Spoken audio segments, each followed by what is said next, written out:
That is a great question. As mentioned previously, it can be a bit challenging given the fact that most websites for treatment centers look eerily similar.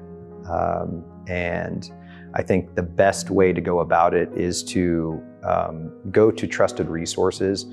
There's different websites for the Department of Health, for ASAM, for NADAC. There's plenty of websites that exist that give pretty clear-cut data that helps understand what is effective in treatment of whatever substance or multiple substances they may be using.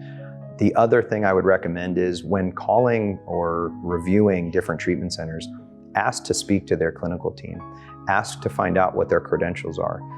Most people can actually look up if someone is still licensed, if their licensure is still active. You can ask about the current milieu of a treatment center, because sometimes you can have the best treatment center, but the current census might be a bit toxic.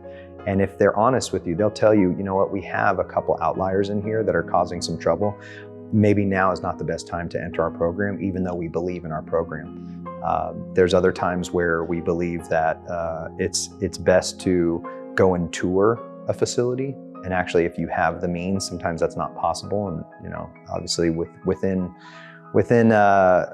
relative resources, being able to see the place firsthand and shake hands and meet people and understand what their programming looks like, to find out what a day in the life looks like, to find out when do they start discharge planning, because the reality is they're not going to be there for a long time. It's 30, 60, 90 days, sometimes longer.